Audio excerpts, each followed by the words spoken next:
All right, everybody. Welcome to Best Coast Podcast. I'm your host, JJ, and this is your host, Zach here. Welcome to another boring Thursday night game between two teams no one gives a shit about. But it's football, so I'm watching it. People give a shit about watching Aaron Rodgers lose because he is perhaps the most unlikable person in the NFL and one of the more unlikable people in sports. Like, okay, Right. you have one punch, him or Sirianni? Who gets it? Ooh, that's a toughie because I kind of want Sirianni. It's a good one. They both have very punchable faces. I'm going to punch Sirianni because at least Aaron Rodgers has played the game. You know, he's earned his stripes. Sirianni just a douchebag. Just a douche. Plus, who knows what strength that cayenne pepper and water is giving Aaron Rodgers? You don't know now. Look, as a guy who has dabbled in the occult hippie arts himself, the cayenne pepper, water, turmeric, that stuff, it does have some very good anti-inflammatory properties. Now, right. Nice. That was a good throw. Nice. Good throw. Oh, 7:58 in the second quarter, man. That was a fucking great throw. Dude, that's why I like CJ Stroud so much, man. I'm a huge CJ Stroud fan. Oh, yeah. I think that you're seeing defenses figuring him out a little bit more this year as a secondary. Right. They got some tape on him. But let's not forget, like, this is a Houston team that's not going to sneak up on anybody this year. They're on everyone's radar, but they're 6-2. I mean, look, they got blown out by a very good Minnesota team, and I'm not even sure who else.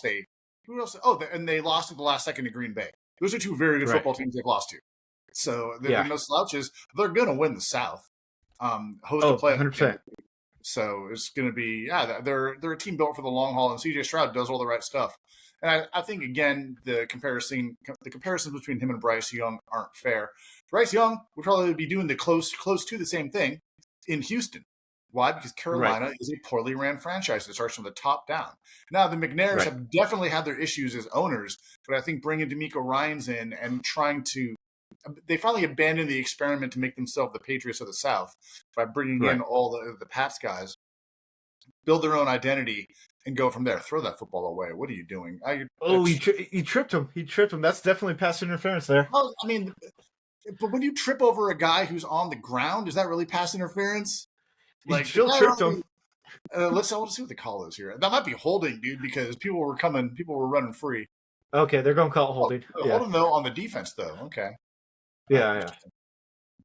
CJ Stroud's the real deal. I mean, look, is anybody in the AFC going to be able to bribe the officials to actually allow them to get past the Chiefs in the playoffs? I don't know if there's enough money in the world. It's going to take a Brady-esque injury, like to knock Mahomes out for the season, for another team in the AFC to get past him. I agree. I mean, but watching CJ Stroud and Patrick Mahomes in the AFC Championship games, or even Josh Allen in the AFC Championship games, would be fucking fantastic to watch. All those matchups are appointment television right there for sure. Right. Without a doubt. So, or Lamar Jackson, I mean, that would be a good one too. Last year, Houston had to go into Baltimore, and that was a Baltimore team that was probably better than the team they are this year, at least from a record perspective. But that was also a young Houston team on the road. This year, I think they're a little more battle tested. Right. But again, Lamar in the playoffs is always kind of scary. I mean, all the quarterbacks you just mentioned are, they're top of the game for a reason. No one wants to play them in the postseason. Nope. It's rough. It's a rough appointment to have to fulfill. So exactly. And speaking of the Ravens, dude, what do you think of the Dante Johnson going to him, dude? I think that's a great move. It's like I just feel like the Ravens, regardless of who they bring in to play wide receiver, it's just their offense doesn't ever feed them the ball enough. They're going to run the football, they're going to feed the tight end. I mean, I think they'd be better off getting like their version of like a Welker or an Edelman or an Amendola, like someone in the slot you can work underneath. Lad McConkey, like a Woods, Chargers out of Georgia, would be great. Something like that. But they keep trying to get a true deep threat and someone to stretch the field, but their offense doesn't need that, and it just doesn't work that way. Right. I agree. I can kind of agree, but I think it's mainly too is they need someone that actually can catch the fucking ball. They have like whatever had the Chiefs hit last year, where they can't fucking catch the goddamn ball. when they were in the Browns, I don't know how many pass drops I saw during that game because I was watching the multi-screen. I was like, another drop ball, another drop ball, another drop ball. At one point in time, fucking Lamar Jackson's just going to walk up there and start strangling motherfuckers who aren't catching the goddamn ball. For sure, and I think that's why you see them, why they went and got Derrick Henry in free agency, and why you see that now that the run game is finally getting up to speed, you see the pure terror that everyone thought it was going to be when they signed him in the offseason. Like, right. Dude, everybody in the building, everybody watching on TV knows that they're about to run the ball with Derrick Henry. They'll even tell you what side of the field they're going to, and you're not going to be able to stop them. And that because they put like 3 tight ends on that side and everything too. Yeah, it's nuts. That's the scary thing. I mean, what are the two things that travel well in the postseason? Running the football and defense. And the Ravens' defense has actually been underachieving a lot. At some point, I think they're going to flip the script on that, and that's when that team I think can really get to their full potential. But again, can they get past Mahomes and the Chiefs and the officials? Right. That's it. Right. That's a tall order of business. Very much so. Very much so. All right. Let's go ahead and kind of shift here a little bit. Let's go ahead and talk about what just happened. What wrapped up last night, the World Series. Right. So the World Series. I mean, it was only like $1 billion worth of payroll. I mean, I'm so glad those underdog teams finally got a chance to go to the postseason. Dodgers 1-5. Yankees 100% blew it. They had a chance to claw back some momentum.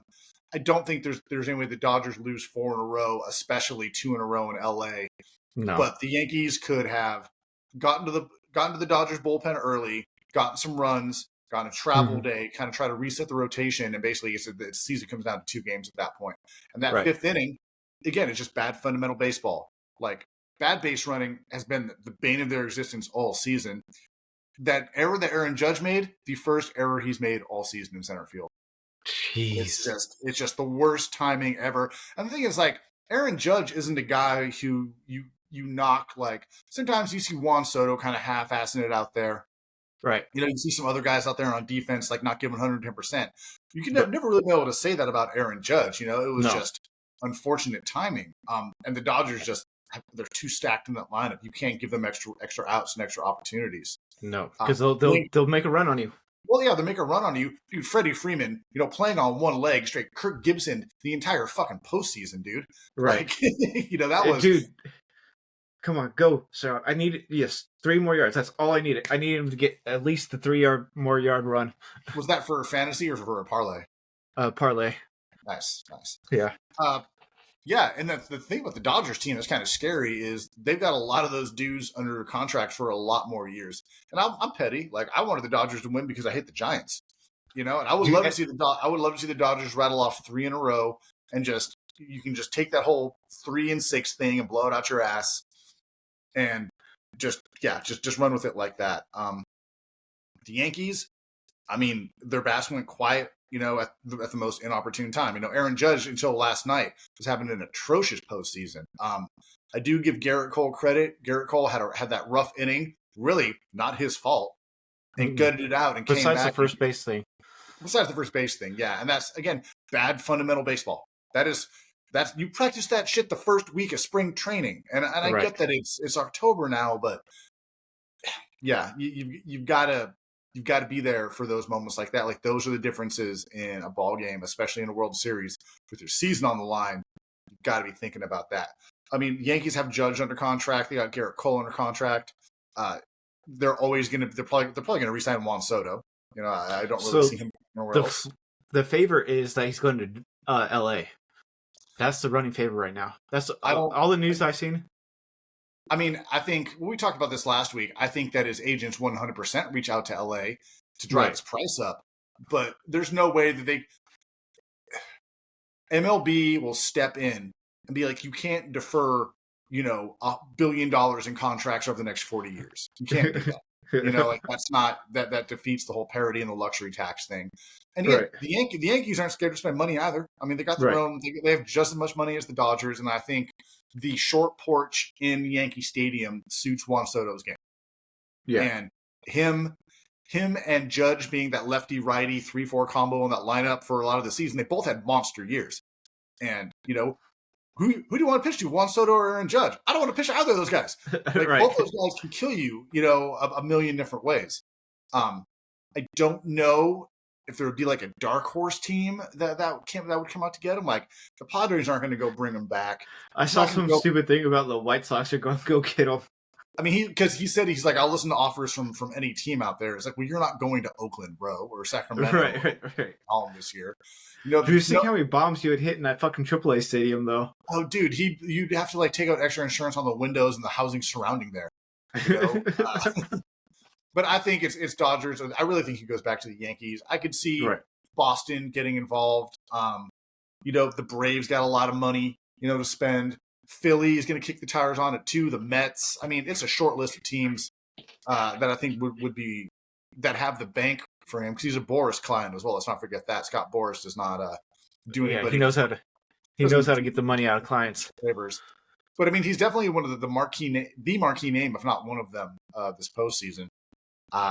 Cannot wait to see like what's the over under on rests for the parade day. Curious about that. Like, oh, dude. I mean, whatever happened in LA yesterday, shit, dude. Yeah, they arrested. It was only 12. That was sounded about right. That's about right. I mean, it's a work night. Today's Halloween.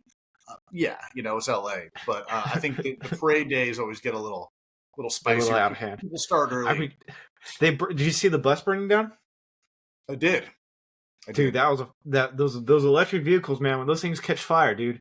They fucking go off. Lithium batteries, dude. They're hard to put out. Really I heard it's still going on. They can't get the bus to go out of fire yet. Just push it out into the ocean. Stop it. Like, come on. Dude, they don't go out in the water, dude. That's the thing. I would rather have it burning in the ocean than burning on the street. It's also why I'm not the mayor. So. Yeah, just think of all the environmentalists right now fucking screaming at the fucking mayor because he pushed it into the fucking ocean. What do you want me to do? Global warming! What do you want me to do? LA is already covered in smog, like... Right. Not much more you can do. Yeah, exactly, Overall, I thought it was a very interesting baseball season. I did like the fact that there were some small market teams. Made it considered a small market team. Teams that made a run. Milwaukee got into it. The A's played a lot of good baseball down the stretch. San Diego took a step back and still had a very competitive team going into the postseason. A lot of good young talent. A lot of fun guys coming up to play. Now, how is Manfred going to fuck this up? He will find a way. He will find a way. I think one way not to fuck it up is to allow the Dodgers to get Soto and fucking make a dynasty run. The Dodgers are set to make a dynasty run with or without Juan Soto. I think that he would actually not want to do that to keep star power on the East Coast. Let's remember, the sports media is primarily East Coast biased. Right. Yeah, majorly. Right. So that's why, and that's a reason why I can see, behind the scenes, them pushing him to pick Philly, one of the New York teams, Atlanta, Boston, someone like that. And it gives it a good balance. It gives it a better storyline. Like, think about it. Like, West Coast games start so late that a lot of people don't get to see Shohei now. I mean, right. They're getting up and they're probably doing what I do is they wake up and check their phones first thing in the morning. It's like, oh, he hit 7 more home runs in the game. You right. see these video game stats. There's also, the Dodgers are going to be getting some guys back from injury. They had like 9 pitchers out on injury, 8 pitchers. Yeah, I mean I heard they've had 40 different pitchers pitch this year. Yeah. And here's the thing about the Dodgers. Everyone can hate on them, but look at how much, they're in on every free agent, but look at how much homegrown talent they have. Yeah. Yeah. Their farm system constantly ranks among the best in baseball. So they have the prospects to be in on anybody they need at the trade deadline. And then they have a bottomless pit of money to go and pursue free agency. Yeah. I mean, you can hate on that because your team isn't as good at, obviously, analytics and drafting and player development and stuff like that. Now, the fact that all of their young pitchers blow their arm out at some point in year 1 or year 2, probably something to look at. But when you have 3 or 4 guys right behind them to backfill and to take their places, I guess you can live with a couple Tommy Johns. Right. So I wanted to say one thing that I heard too, off the stats. Yankees, the only team since 1913 to pull this off, to blow a 5-run plus lead, to allow 5 unearned runs, to commit a balk, to commit catcher's interference, and to have over 3 errors in one game. I mean, that right there is not a recipe to win a baseball game. And especially when it's the last one to keep your season alive, you've got to eliminate a handful of those. Right, yeah, you do. And so, to me, the major turning point was Judge, unfortunately, having that dropping that ball. No, it all stemmed from that. It really all stemmed from that because that put a runner on base. Mm-hmm. Granted, the fact that the Dodgers did all that, let's be honest, Ohtani was playing with one arm after the last 2 games. You could tell he was not getting any velocity on his swing. With the way he was running and kind of like holding his jersey like that, I also think that it's like the Super Bowl, the first Super Bowl that the Broncos won with Elway was, Terrell Davis had a migraine so bad he couldn't see, but nobody was going to believe the play action without him in there. Right. Something about knowing you have to deal with Ohtani every 9 batters, there's a mental aspect to that. So even just standing up there, and like they said, if he was just standing up in the box, it's fucking intimidating as fuck. Because you don't know how hurt he is. Because let's face it, you pitch the wrong ball in the right spot, he's still going to get that fucking ball out there. One-handed home run, no doubt. Yeah. There's no doubt about it. So I get that. Interesting to see if any details come out about the severity of that injury in the next couple of days. Right. Hopefully it's nothing big. Hopefully it's something that just heals up in the offseason and he's good to go. Everybody's saying it's a minor ligament tear, so that's the only reason he's out there. Like all the MRI saying it was labrum. It might have been labrum, small ligament. It's the human body. There's so much fucking aspects to it. I'm not 100% sure. The reason I ask is because that's also the same arm that he's coming off the Tommy John surgery on, and they were like a labrum injury in your throat. It's not his throwing arm. It's not his throwing arm. That's because he's a right-handed pitcher. Right. He bats left and throws right. For some reason, I thought he was lefty. My bad. Yeah, no. I thought so too. I was like, oh god, dude, he's not going to be able to pitch again. Once I saw him fucking hold that left shoulder, and then sort of reminded me not mistake. Then it's probably something that'll just heal up naturally over the course of the season, over the course of the off season, and he'll be good to go. Because baseball's better when Ohtani's healthy and playing. Let's be honest. 100%. And then one other thing we got to touch on: the Grand Slam. Freddie Freeman's Grand Slam, walk-off Grand Slam, man. Come on. Oh, yeah, game 1? Yeah. First time in 657 World Series games. Dude, that was amazing, dude. That really, you got to admit, that really started off this series with the big pop, with the Dodgers coming back and winning like that. If the Yankees steal game 1 the way they did, it changes the whole momentum of that. And it's one thing to lose a game in extra innings. It's one thing to lose a game in extra innings with that level of theatrics. Right. And again, let's think. I mean, I can remember a game 1 in LA where a dude with a bad leg hit a walk-off home run. Right. I remember it incredibly well. So it's. Oh yeah, you're an Ace fan, so yeah, of course you remember that. Yeah, like I said, I remember it pretty well. Again, Freddie Freeman out there gutting it out on one leg. He had to deal with that family health scare during the middle of the season with his son. Yeah. All that kind of stuff. And the thing about Freddie Freeman is he's always played the game the right way. And for a guy like that to have had him having to leave Atlanta was incredibly hard for him, that franchise, that fan base. It was rough. And I don't think that anybody in baseball can look at Freddie Freeman and be like, oh man, well, except we're Yankees fans who are going to boo him during the stand up for cancer shit because Yankee fans are just absolute dude, fucking they're scumbags. Shit, dude. They are scumbags. Look at those 2 assholes who got kicked out of that game. Dude, I don't even want to mention them because they're that's such a fucking dirty thing. And they're getting treated like heroes over at that other podcast place. Yeah, that's named after some fucking chairs or something like that. It's part of what's wrong with professional sports. As far as it goes, people are I getting. feel like he should be arrested for assault. Personally, dude, that was going to be my next thing I was going to say was get him, get his ass, get his old ass. Yeah. Was imagine if the way they were grabbing and pulling at that, imagine they would have sprained his wrist or popped his shoulder or something like that. That's what I was worried about at the time. Like, why are these five But guys holding his fucking it's glove? one thing to bat at it and paw at it, but to like be that aggressive and then act like you're not in the wrong. And here's what sucks is like those dudes are going to get a fucking podcast deal or like throw it a first pitch at a Yankee game next year or go out and be getting free drinks all winter. And it's no different than that. Okay, do you remember MLB banned them from any stadium. They're not allowed to go into any stadium. I knew they were banned for Game 5. Is it like I heard it was for like a lifetime ban.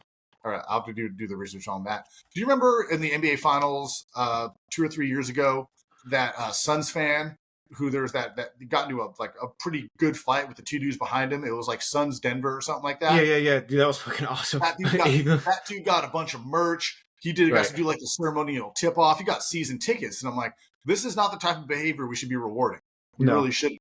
Because all it does is encourage other assholes, and I say this as a guy who's been an asshole at a game, not nearly to that level, not nearly to that level, and I would actually never want to be that dude to that level at a game, but it encourages that behavior because everyone wants their 5 minutes of fame and all that kind of stuff, and the whole thing is just, it's gross, and it takes away from, I think just from a society. It takes away from the game. Yeah, it takes away from the positivity of the game. It's like, say I'm a parent. I just shelled out, a down payment on a fucking car to go to a World Series game. And I've got, Joey Bag of Donuts and Bobby Gabagool here, sitting in front of me, like doing this bullshit, in the first inning at a baseball game. Like, what the fuck, Although I did see a funny tweet where it's like, those two dudes should have been let back in for Game 5 to watch that epic meltdown in person. They should have had to see that. That would have been awesome. Yeah, that would have been great. To get him with the Clockwork Orange thing that holds their eyes open, like, no, you're watching all of this. There's no right. Look away. You've got to watch the whole thing. You fucking assholes. So yeah, they'll probably see this and want to come fucking fight me. My name is Zach Hicks. I live in Minneapolis. Come holla at your boy. Yeah, hey, I'm out in California, buddy. Let's do this. Yeah. So baseball season's over. We will definitely circle back, after the parade. I'm sure there'll be some good. I'm sure Dave Roberts has some choice things there'll be some good sound bites from the parade. They always are because those guys are hammered by the time they put a microphone in front of them. And then as free agency kicks off, we'll definitely touch on that. And so baseball, like everything else, it's a year-round endeavor. Yeah, especially with baseball. Baseball, I feel like, is definitely year-round because the short season, dude, pitchers and catchers report the end of February. We're 90 days away. Yeah, I was going to say, like, in 2 months, everybody starts reporting for camp already. Yeah, exactly. So another sport it's literally all year long, and they only get like 30 days off is hockey. And the Sharks finally put back-to-back wins together. So they're better than last year. In the first 10 games last year, they were 0-9-1. This year, they are 1-7-2 in their first 10 games. So now in their first 11 games, they are 2-7-2. I'm taking it as a positive streak. You draft at the bottom of the hockey. You draft number one all over in hockey.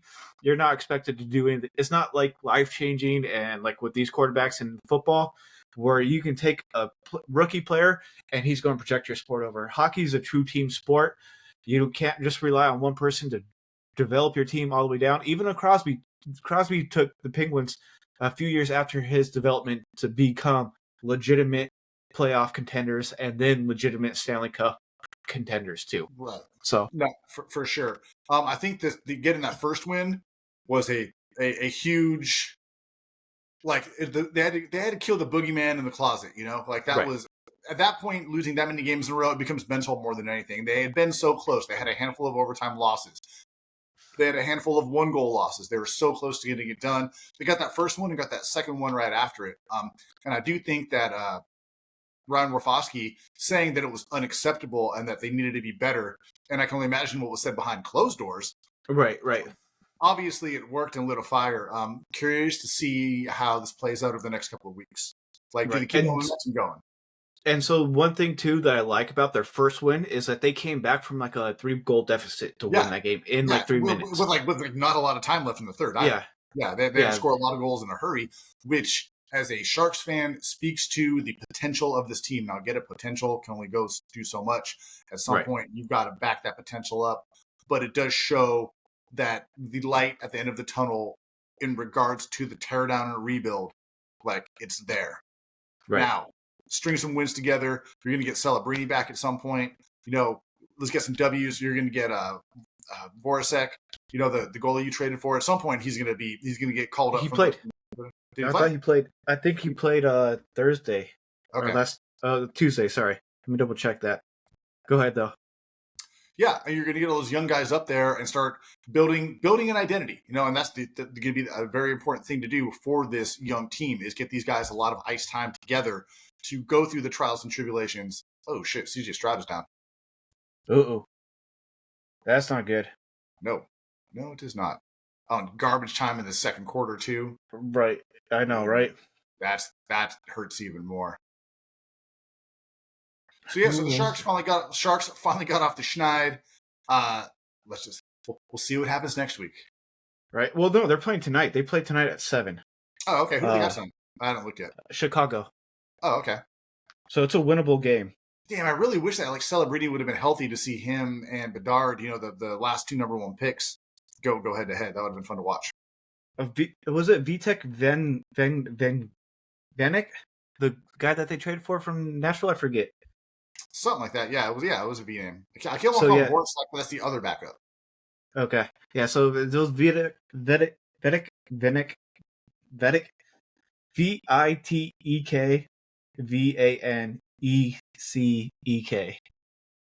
Here we go. I can't see him. Hold on here. Vedic, dude, it's definitely Russian. And it's not letting me click his profile because the Sharks app sucks. Anyhow, everyone, okay, if you guys don't know who this goalie is, he's the dude where after a win, he pulls the net down on top of him and does push-ups with it. And and there's some purists who don't like it. Oh, he's showboating. He shouldn't be doing that. I come from the era where Patrick Waugh and Hasek were like starting goalies. Eddie Belfour, those guys gave zero fucks. So you don't want the guy doing push-ups with the net? Don't let him beat you. Yeah, right? Well, it's so different in baseball when guys like pimp home runs or pitchers talk shit when they come off the mound. It's like there's a real easy way to shut them up. And the Jets still can't fucking score points. Oh, this is fantastic. Oh, did he miss? That was the Texans that missed it. Oh, was it? Oh, I'm sorry. Yeah. He did. I just know that the Jets tried out a bunch of kickers this week because their kicking game was also total trash. Yeah, because Greg DeLeg was hurt. Yeah. Well, no, he's also not making kicks. Well, yeah, because he's hurt. His back is fucked up. That's one of the reasons why the Rams let him go. His back's so fucking sweet. How many years ago was that? I mean, why are other teams signing him then? Again, maybe it's just because the Jets are going to Jets. Yeah. So the Patriot or the Predators traded Azarok. AS. Okay. So this Vedic guy was a different goalie. But yeah, so I don't know why they keep trading because he can still make kicks and he can still fucking boot the ball. Greg the leg, he can still boot the ball, but his back's so tweaked that it's any given moment. I feel like he's gonna be in real trouble.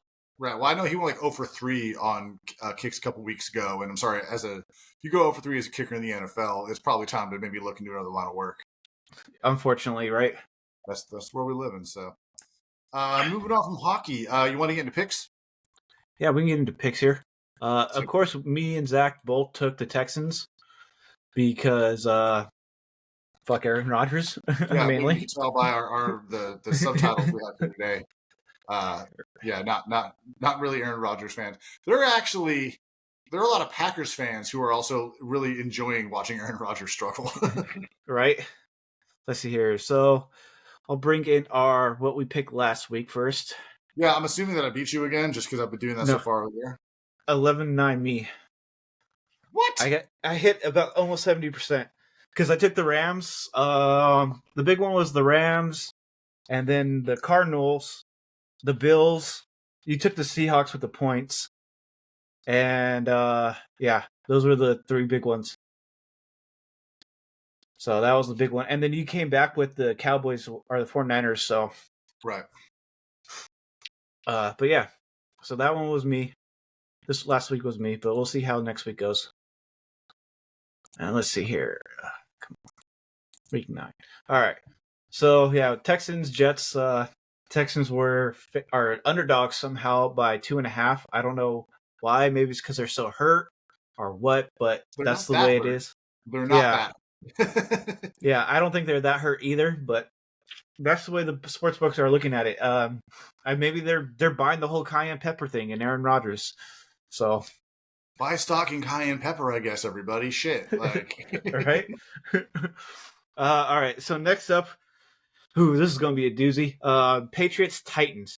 Titans are favored by 3.5. That's right, because they're coming off the bye and they're supposed to be getting Will Levis back. Is that a positive? I mean, I guess I would take Will Levis over Mason Rudolph, but that's like, which testicle do I want to get shot with a BB in? Right. So what makes this hard is it's 3.5. Like, I kind of want to take the Patriots because I think they're going to win or lose by a field goal, but it's 3.5. So if they only beat by a field goal, then you don't get no points. But I want to take the Patriots. I like what I've seen out of Drake May already to start with. So I'm taking that. Is he going to start or is he hurt? He's a. Do we have to circle back to this game? Let me look at Drake May right now.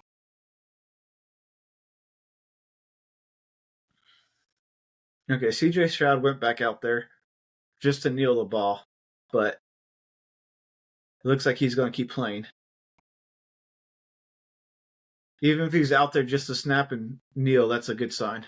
Yeah, he took reps with the ones today, so it looks like he's going to play. Okay. Yeah, then I'm definitely taking the Patriots with the points. I just feel like that offense is so much more dynamic with Drake May. It really is. Right. Yeah. No, 100% agree. Saints, Panthers. Saints are favored by 7. I'll take the Saints because Derek Carr's coming back. And the Panthers. Oh, is he back? Yeah, he's coming back. And it's... Then I'll take the Saints too. It's a rough season to be a Panthers fan. Unfortunately, yeah, dude. I feel bad. It's going to be a rough couple years until... the owner actually did a good thing during this whole fucking hurricane shit. He let this whole stadium rent out to, what was that? What's that big that's the big country star that's out there. That's grew up a Carolina Panthers fan. Don't know. So yeah, anyways, so as part of the hurricane relief thing, he gave up the whole stadium, paid for the food, concessions, and not tickets, and every dime for it. And then they sold tickets, and then all that money that from the revenue generated from the tickets went to their hurricane relief. And it ended up being like $2.5-3 million almost. Good. Well, that's good. That's honestly the first good story I've ever heard told about David Tepper. So good. Right. Glad maybe he realized, don't snatch the hat off of kids working in restaurants on draft day or throw drinks on your fans. Maybe do stuff like this, just something to think about. Yeah, so it was over 80,000 people came to this, watched a bunch of country singers sing, and yeah, so cool. It was huge. Like I said, $2 or $3 million to the hurricane relief fund. So good for that area that was hit. So, and they were hit pretty hard. I feel like Carolina got hit hard. Carolina's got hit very hard, actually. Yeah. So there you go. Next up, this would actually be a kind of an interesting game. Cowboys Falcons. Falcons are favored by 3. This is a game I can sit down and watch because you got to admit, these teams are going to slug it out because the Falcons have no defense, or the Falcons let points in. I mean, we just saw that when they were going against Tampa, and Tampa had no offense. Tampa has down every wide receiver that they have. Right. So. Well, okay. Here's how I look at this one. The Cowboys just did not look good against the Niners at any point, but the Falcons, and we even and I specifically remember mentioning this last week. The Falcons were on a hot streak. They're believing their own fucking hype. They're going to get punched in the mouth by Seattle, which is exactly what happened. Right. Now, which team is going to bounce back the right way? I'm going Falcons. I'm taking the Falcons with the -3. They'll win beaten by a touchdown. Question with the Falcons is they have nobody on that defense who can cover CeeDee Lamb. Right. Even over the top. Yeah, that's what I mean. It's going to be a shootout. It's going to be who can outgun. I don't know. Kirk Cousins can gunsling still, man. We saw that there's watched that him game go for 500 yards a couple weeks ago. So, you're right. Micah Parsons still isn't back. Right. That defense is too beat up for the Cowboys. That's what I'm thinking. I'm gonna take the Falcons too. I'm gonna go with that as well.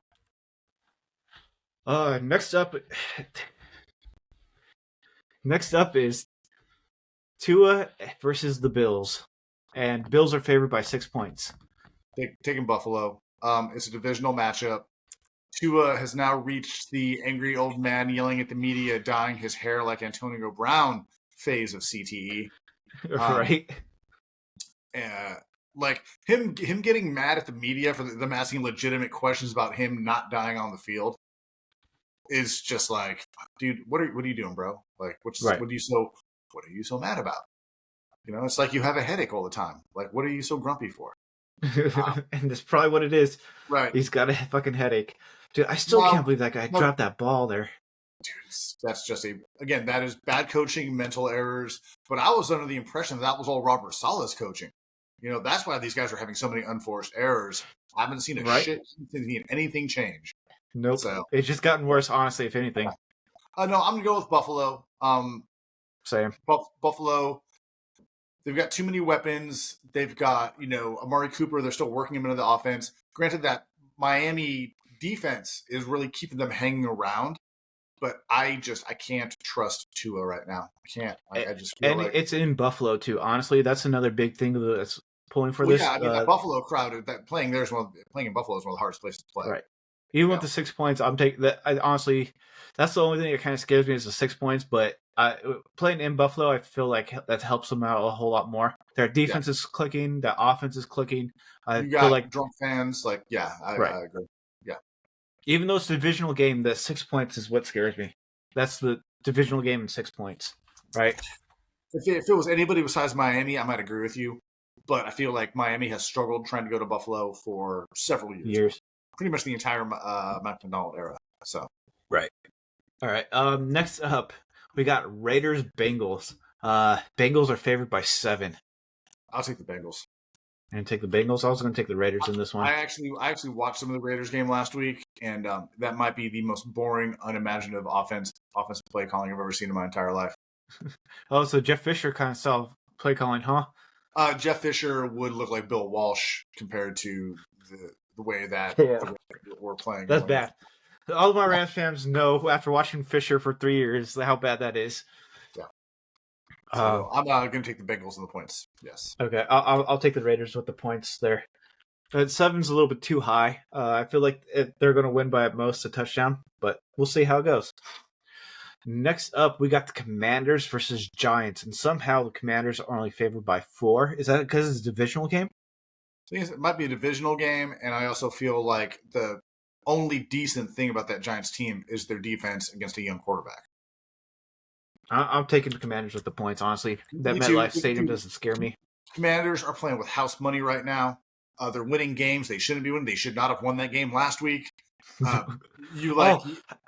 We got to talk about that. We got to talk about that Chicago Bears guy fucking going up there and saying, like, fuck you to the crowd. And the thing is like, he still got back into position, but everyone knows you bat the ball down. You don't tip it up. You don't fucking punch that shit up in the air. When that happens, that's how I know that Washington is a team that's going to be like, they're going to make a run. They're going to win that division. They're going to go to the playoffs. They're probably going to win a playoff game, which makes no fucking sense at all. But, right. Yeah, but it's going to happen. So, I'm taking Washington as well. Yeah, okay. I can't trust the Giants at any point even. Honestly, what surprises me, it's only 4 points. It's not a full 7 points. That's what surprises me. Right. So I think Washington covers that easily. Right. All right. Next up, we got Broncos Ravens. Ravens are favored by 8 points in Baltimore. Yes. That's tough. Because this is another divisional game. No, it's not. Ravens, Bengals? Yeah. They're in the same division. You just said Ravens, Broncos. Oh, shoot. Never mind. For some reason, I was thinking Bengals. My bad. Yeah. Ravens, Broncos. Never mind. Then I can see this being 8. Why it's 8 points. You know what? Somehow Sean Payton and Bo Nix are managing to put points on the board. I think they cover the 8. I do. I think Denver covers the 8. Okay, I'm going Ravens to just annihilate them personally. I think their defense is going to be a little bit too much to handle for that rookie. Yeah, but like we were just talking earlier, like that Ravens defense is massively underachieved all year. Maybe this is a get right game, maybe, right. But especially, I think what their ass is getting handed to them this week in practice by Harbaugh, and because they just got fucking beat by the fucking Browns. So I think that's kind of. I think that they're like I said, it's going to be a get right game. Motivated. Yeah, a little bit more motivated after getting fucking beat by the Browns. Yeah, I think Denver hangs around just enough to cover that spread. I have no idea what's going on here. Some guy in a short costume doing something stupid. Probably some fan trying to win some money. I gave it to him. If I'd be out there doing that shit too. If you offered me season tickets or whatever for money, I can't even mention on this podcast. So. All right. Well, next then, Jaguars, Eagles. Eagles are favored by 7.5. I feel like that's generous. Dude, I don't know, man. The Eagles are really starting to click now that they got healthy. Right. And the Jaguars, it's like, what Jags team is going to show up? Again, they've been so maddeningly inconsistent. I'm going to go ahead. I'm going to take the Eagles in the points. You convinced me because the only time they're good is if they're playing in fucking Europe. Next up, we got Chargers, Browns. Chargers are only favored by 1.5. Is that because they got, what's his name going? Who, Jameis? Jameis Winston, yeah. For the Browns? Yeah, I'm taking the Browns. Taking the Browns? Yeah. Okay. I was going to take the Chargers with the points. So. The Browns cover. Browns cover? Yeah. Honestly, if it was 3 points, then I would take the Browns. But since it's less than a field goal, I'm going to take the Chargers. Let's not forget, the Chargers got beat. The Chargers have lost to teams this year they 100% shouldn't have. Right. Arizona, for example. Yeah. Right. Next up, we got Bears, Cardinals. Cardinals are favored by 1.5. I'm Cardinals all day on this. That's a simple one. Yeah. That's a simple one. Right. I'm surprised that's so low. Maybe because they're thinking Caleb Williams is going to have some magic. I have no idea. They're two not very good football teams. I think that's why it's so low. Next up, this is going to be a matchup for the week. Lions, Packers. Lions are favored by 3 points. Lions, right? I'm going to take the Lions. They are still, I think, probably one of the most complete teams in the NFL. Right. And they're the hype is real when it comes to the Lions. That being said, I would go with it's Green in Bay, Lambeau. except that that's fine. But Jordan Love's coming off another lower body injury, and we've all seen lower body injuries. It affects the way quarterbacks can throw, their velocity, their arm angles. They start trying to compensate with weird throwing motions, and that's not something that's going to work against Detroit. Right, it won't. I agree. I agree. Next up, so this game's been bouncing back and forth with the least point wise. Rams, Seahawks. Rams are now favored by 1. On when this dropped Monday night, Tuesday morning, whatever, Seahawks were favored by 2 points. So the bettors definitely picked the spread, changed the spread. I think they've been betting heavily on the Seahawks. And now with Nakua possibly being hurt, and no one knows to what extent. Yeah. Right. So I've heard mixed reports because the coach has not come out and speak. He's not coming out and speak. It just happened like a couple hours ago. So yeah. Yeah. It happened during practice, but they didn't say anything until it was limited, and he didn't show up to a press conference. Right. So, well, who knows? He might just be, how this shit is. Might be. It's just like stay. Yeah. I mean, there's so many. There's a lot of factors there. Still, that being said, I thought that Seattle defense looked outstanding against a an above average Falcons offense last week. And they didn't play the Falcons. They played the Bills. Who? The reigning Bills game. Yeah. They played the Bills. The Falcons played the Tampa Bay Buccaneers last week. Oh, that's right. I'm sorry. I'm thinking 2 weeks ago. Yeah. My bad. I still think again that Seattle defense, it's the rebirth of the Legion of Boom. Again, divisional matchup. It's going to be a hard hitting game, but I got to go with Seattle.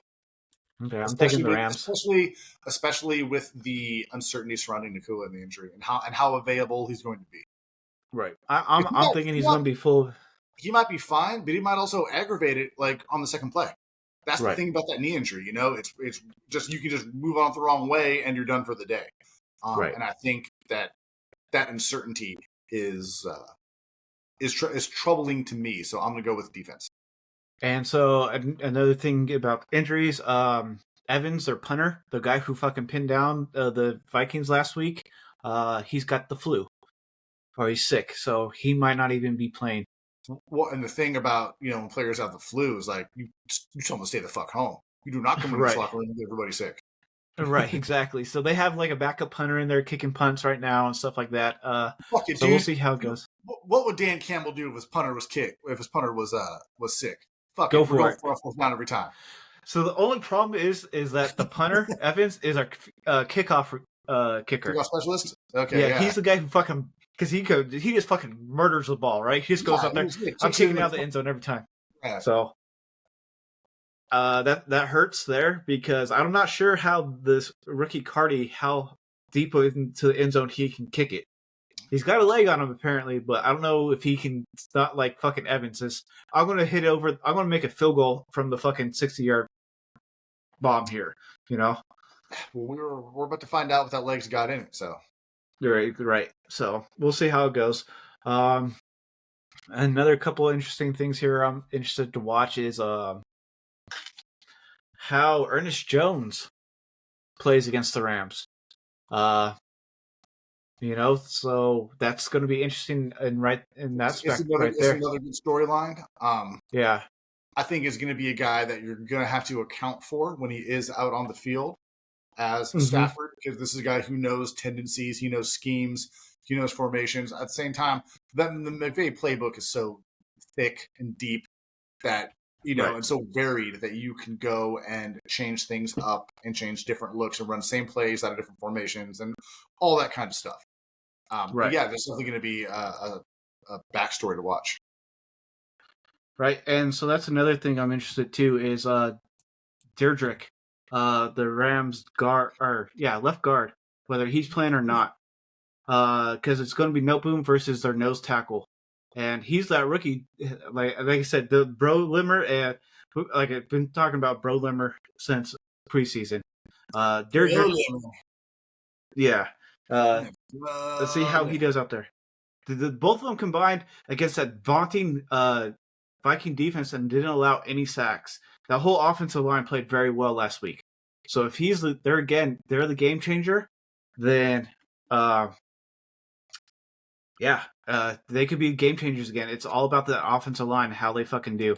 Because if they allow a bunch of sacks again, or allow a good pass rush, then I can see the Seahawks winning this. But if they stop the blitz and the running like they did last week, then the Rams are all set. And you got to remember, too, if you have fantasy running backs again, put them in versus the Rams. If you have either Brett Walker or the Rams running back, fucking what's his name? Not fucking Cam Akers. God damn it. Who's the Rams running back right now? I know you know his name. Kyren Williams. Kyren Williams, thank you. I was thinking I couldn't get Cam Akers out of my fucking head. You not know who your running back is. I can't get Cam Akers out of my fucking head right now. I don't know why. Cam Akers, but yeah, so Kyren Williams, put him in. The Rams and Vikings are the worst run defenses in the league. Just putting it out there. They're like 30th and 31st, or 32nd and 31st. They're right there tied. So, just a little heads up for you guys. All right. Next up, we got Colts of Vikings. Vikings are favored by 5.5. Anthony Richardson got benched this week because he fucking tapped his helmet and said, "I'm too tired to play this next snap." Right. So a couple things about that is the play that he tapped out on. He ran around with a 300-pound fucking defensive lineman on his back that entire play. He's been injured. And my question is, where are the strength and conditioning coaches? Where's the team nutritionists? Like, why is this dude getting tired out there? That's the same thing everybody's been asking. I Why is think he those so are good tired? questions. Those are good questions to ask. I 100% thought that him getting drafted where he was a massive reach. He's a good athlete. He's a terrible professional quarterback. Drafting him and putting him in to take his lumps the way that they have, I thought him being able to sit last year and watch while recovering from that injury would have made him better, and he's shown some flashes.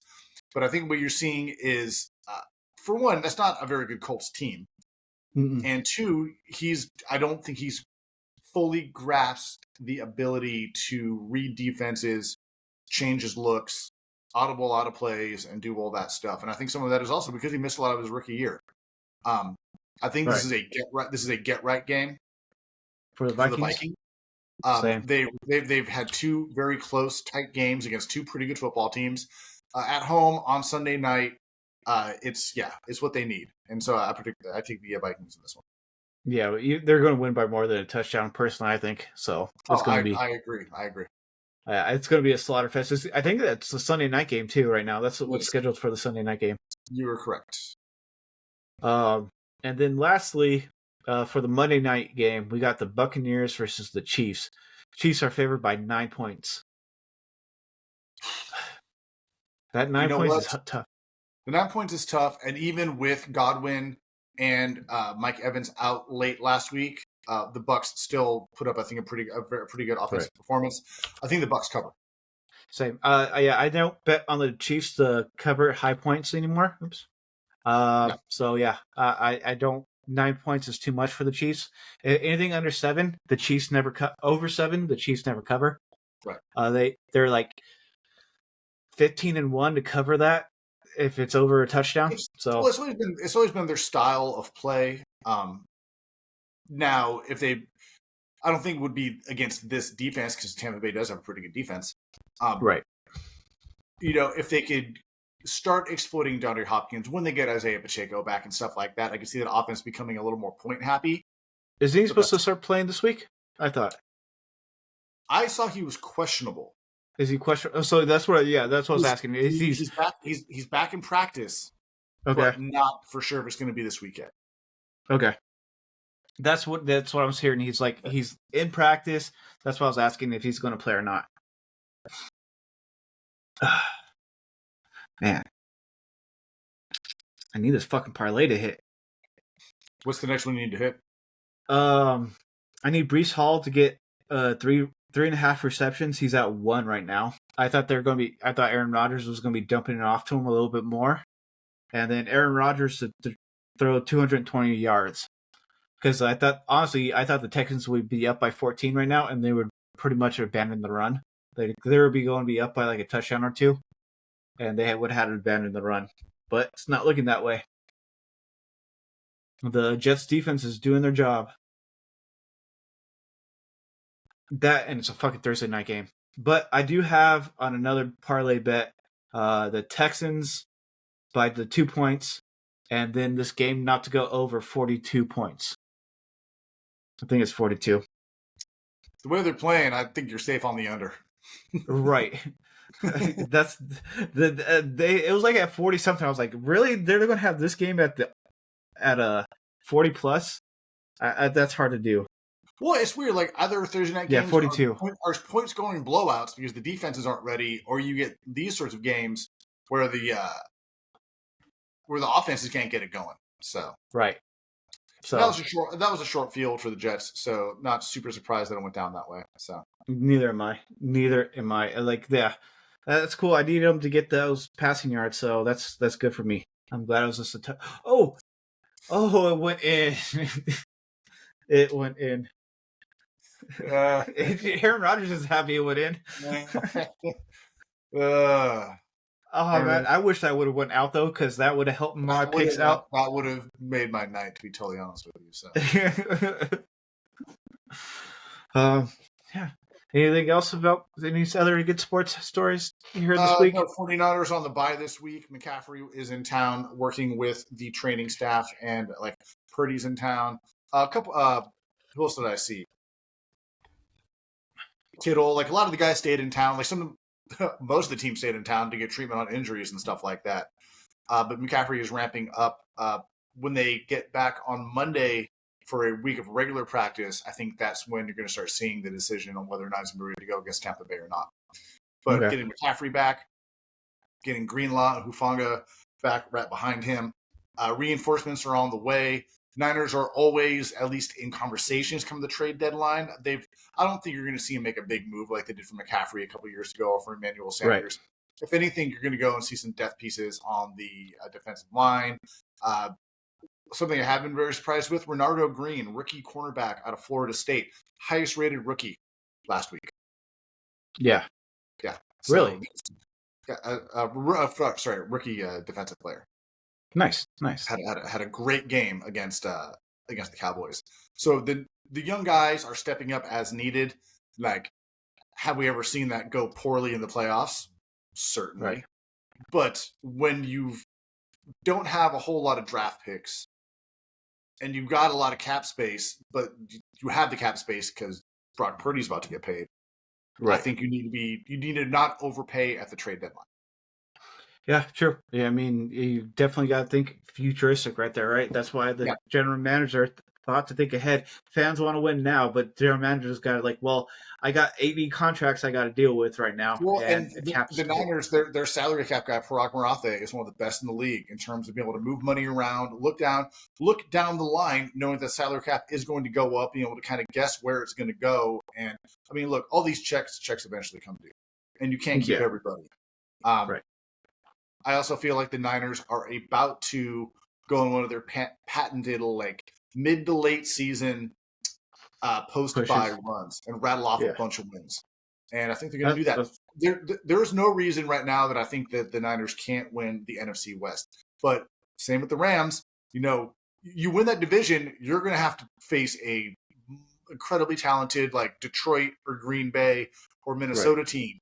And I know that the Rams just beat Minnesota. That was a good game. That was a Thursday night game, though. That's a Thursday night game. Playing on a Sunday in January is a little bit different, Right. And I just really don't know if any NFC West team is up to the task. I mean, I haven't seen enough out of Seattle consistently, the Rams or the Niners, to not be one and done in the postseason. But I think same thing with the Cardinals. The division is very much in reach for any team not named the Cardinals. I mean, they're still in there though. I think they're number one in the division right now, aren't they? I think everyone's tied or something like that, or there's a game separates everybody, and everyone's like, "Oh, the NFC West sucks." I'm like, "No, it's just really competitive this year." Which again, I would not have picked Arizona to have won some of the games they've won. I can't believe fucking the Dolphins let them back in that game last night or on Sunday.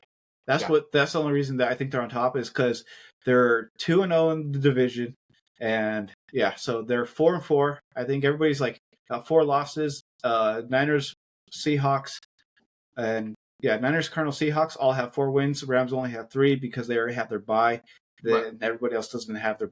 Niners have their first bye. Cardinals still have their bye until next week. I think the Seahawks and Cardinals both have their bye within the next 2 weeks. Right. So that will change that there. So we'll see.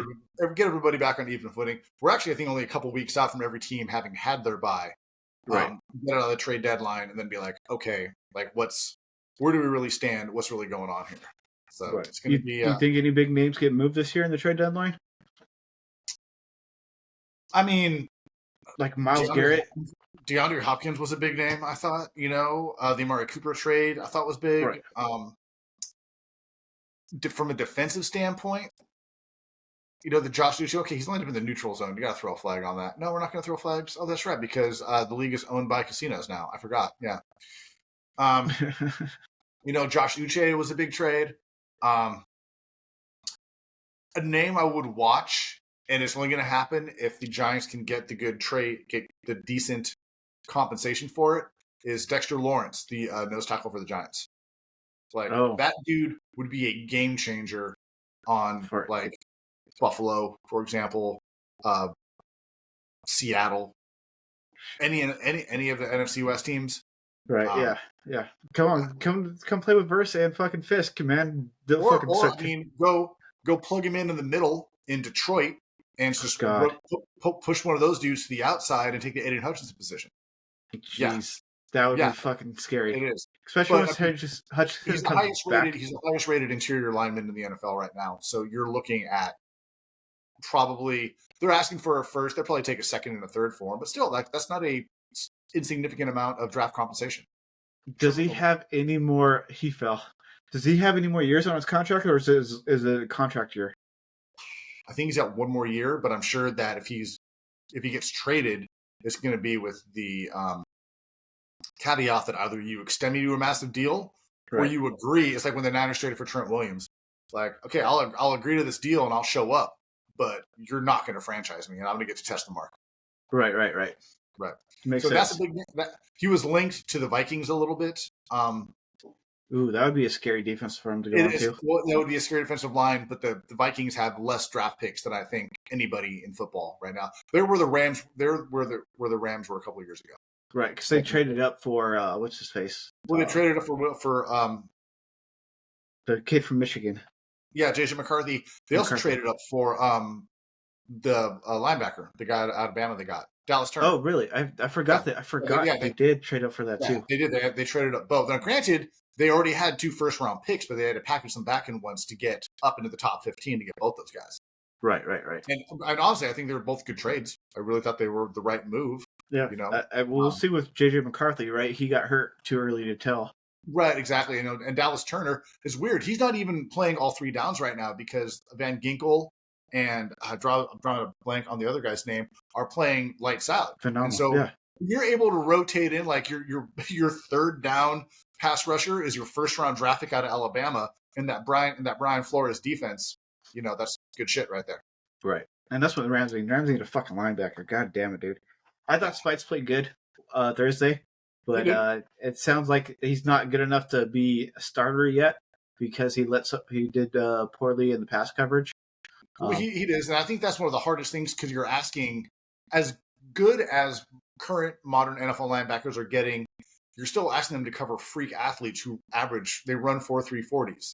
Right. Like that's why I think what Fred Warner does is so impressive to watch. Is Fred Warner starts off running backwards to keep up with these guys, then turns his hip and the fluidity he has in his hips to run with these guys and to intercept balls and be there and know where the passes are going and everything like that. It's really impressive. Like that's very high football IQ.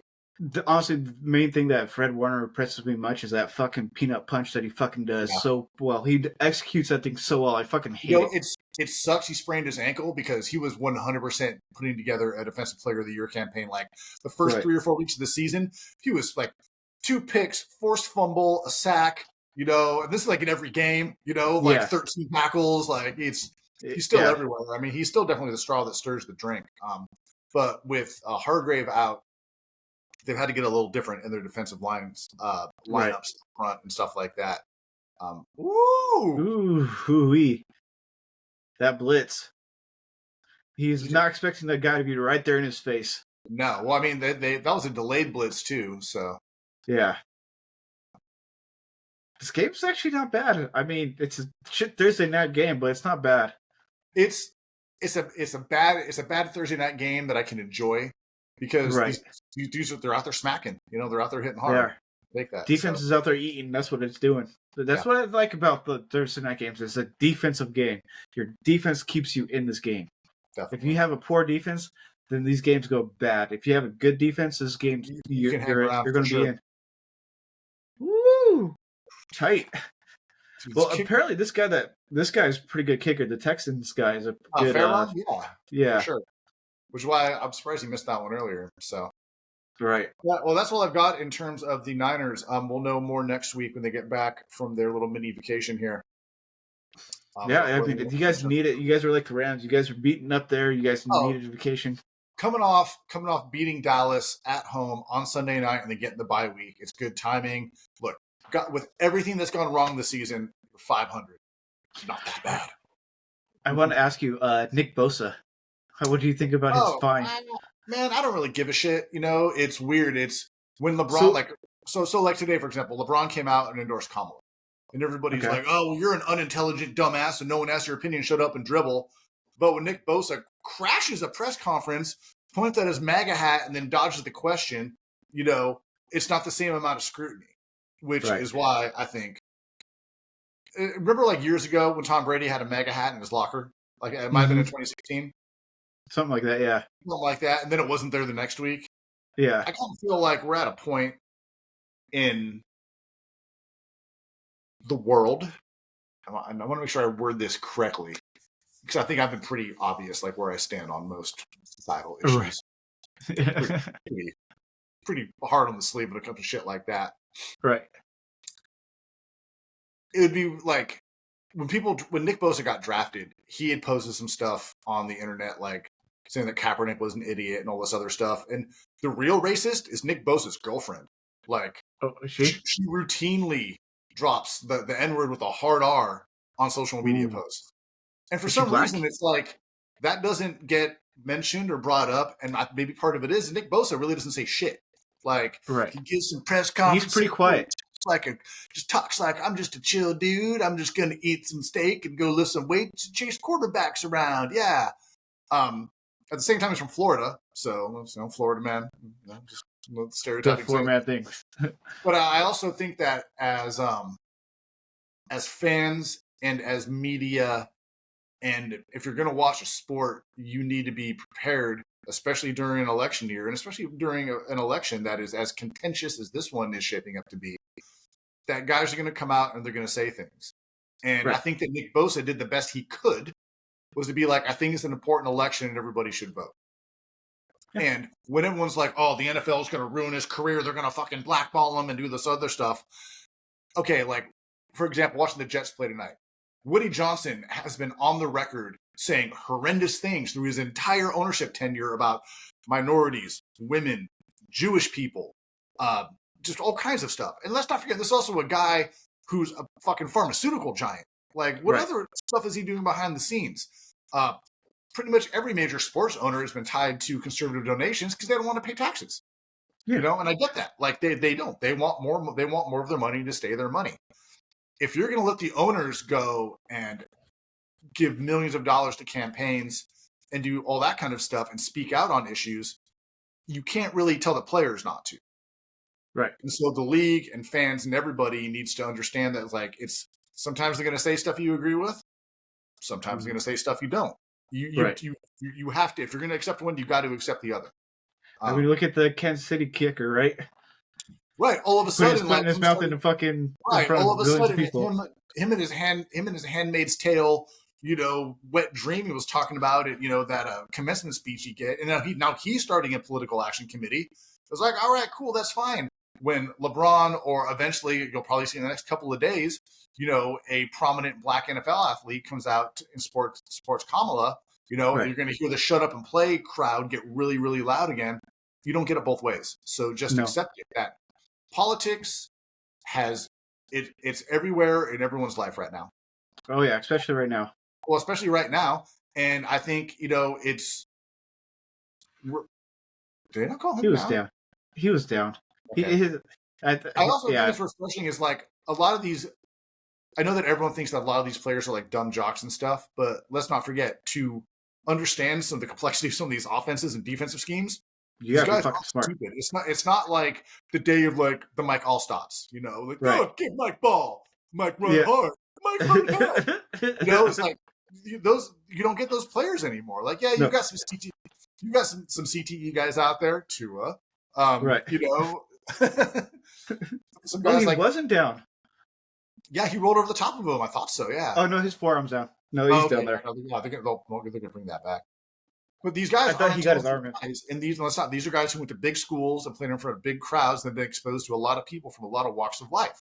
Like, they're going to have opinions, and they're probably going to be, somewhat educated. Right. Like, it's refreshing, and I think that some of these guys are willing to say and do the right thing. Like, regardless of which political... Okay, I'm going to step on a landmine here. I can feel it fucking coming. Regardless of which political candidate you were supporting in this particular election, be it one of the major parties, may it be a fringe third party, may it be you're going to vote for the dude who maybe allegedly had brainworms. It's good that people are engaged. And I think that the more athletes that speak out, and I give kudos to the NBA not scheduling games on election day. The NFL, they've had, I think, one of the more visible get out the vote campaigns that I can remember in recent memory. It's good. Right. Like, I think that we should have an engaged electorate. I think it's sad that barely 50% of the eligible voters in this country get out and vote in major national elections. Like, that's a embarrassing statistic as an American. Right. Like, that should be much, much higher. Right. So I vote, but I don't vote always for a president personally. That's fine, but dude, you're more engaged than some. Right. I know what's going on, and that's why I'm not voting, right? I'm not voting because I don't like these two candidates. One, I've heard too many bad personal stories from the left, and then Trump is just, Trump's Trump. Right. It's like, what am I going to say there? I don't have to say much more. Right, yeah. His body of work is there. Body of work speaks for itself, Yeah. So I think it is good that players are getting involved and speaking up. And if anything, if it drives people to maybe do some research on candidates and to get involved and vote for the first time, I think that's a net positive for society and for the country in general. 100%. 100%. Here's the landmine I'm going to step on, though. The Electoral College is fucking stupid and should be done away with. And the fucking election day should be a national holiday. That's the soapbox. I agree with the national holiday. I agree with I personally like the Electoral College because I don't like a pure democracy. I do think every state should have some sort of say. Well, they do. Every state does. And let's remember, because of the way that it's set up, there's the president, but we also have Congress and the Senate. There are checks and balances that are built into our system. I just think that when it comes to, if the majority of the population that voted for that one candidate, they should win. The checks and balances, therefore, come into the legislative and the judicial branch. And that's where those come in. But Adam Church, he went down. He didn't get up. Yeah, no, he like. We can talk about politics all day. Me and this guy, I'm a Republican. He's a Democrat. I am actually not a Democrat. I am not registered to either political party. Neither am I. But you lean towards a more Democratic side, right? No. Actually, to me, like the Republicans and the Democrats are like it's a shade different when it really comes down to it, because both of them just take turns fucking ass raping the middleman, or excuse me, the middle class. That's what I say too. I personally identify as a violent leftist. So when the FBI shows up here tomorrow, guys, I'm actually going to be out traveling. Just leave a note. Unfortunately, you have my contact information. Unfortunately, they have all of our contact information, right? Right. Mine's going to be probably towards the higher part of the staff. But I will say this. Anybody listening, watching, really wishing us to shut the fuck up, vote. Get involved. At the very least, get involved on the local level, because that affects the water you drink, the roads you drive on, the schools that 100%. Your kids or the kids you have to deal with go to. So get involved. And I'll leave I agree. That. Get involved. Vote. You vote early. Vote often. Well, don't vote often. You can only vote once. Don't vote often. Vote early though. Man, you're just giving more stuff for the FBI to fucking ask me about tomorrow. I got a phone on Sunday, dude. I'm 100% getting stopped by TSA now. Personally, I don't get how people can vote more than once. Maybe you just go to different electoral places. You know why? Because it doesn't happen. That's why. It doesn't fucking happen. Yeah, I don't get it. I don't get why you would want to vote more than one time, personally. It's fucking hell. To trying to sit there and decide, should I do this? Wait, what about this? Oh, shit, I got all this? The ballots are confusing. The ballot measures are, I want to fight the lawyers that wrote those. They're so trickily worded. Personally, I never vote on any bonds or any raising taxes. If it's going for a bond, it's just going to be for another tax down the road. Right. That's all a bond is, right? I agree with you on that. I do the same. There was a local thing here where it talked about, do we replace this bond with this bond and this bond with this bond? And I was reading it through and I was like, I don't even know what the fuck any of this is. And finally get to the bottom, and I guess they had to add on to it in big bold letters. It said, if you vote for this, you are voting for a property tax increase. And I was like, look, plain English. No. Right. Thank you. Thank you. Please. Thank you. Yeah. And see, the big thing out here is they're building too many homes and they don't build enough roadway for it. Yes. That is it. So, that's a huge problem in California. My mom says the same thing about Nevada. Nevada's expanded, but they didn't think to build in the infrastructure that surrounds it. They don't build mass transit that goes in any of these places. Like they build high density housing, but don't think that people need places to work, eat, drink, play when they're out there. Yeah. All that sort of stuff. So yeah, that's the big thing out here. They need to stop building. They're like, we need to stop building, but everybody's complaining that they don't have any houses aren't affordable because if they stop building, then they're going to get more affordable. It's also what they're building and where they're building. You know, if you were to build high density housing near like light rail lines, if the U.S. actually would have like the West Coast, for example. I think Seattle has like an okay public transit system. Right. If you look at like mass transit here as compared to like, I don't know, any developed city in fucking Europe, you know, there's a reason that people can live in walkable cities and have transit can get you to your job, to a store, to a market, to a doctor. Besides New York, there's public transportation sucks. Washington, D.C. has a very good public transportation system. But outside of that, it's fucking garbage. Yeah, I was going to say, like, besides, like, Washington, I've never been to Washington. And I've heard, and I've seen, we all see what New York is. They have billion subways, they have a billion buses, they have a billion trains that can get you anywhere to and from the system. So San Jose is not like that. San Francisco's not like that.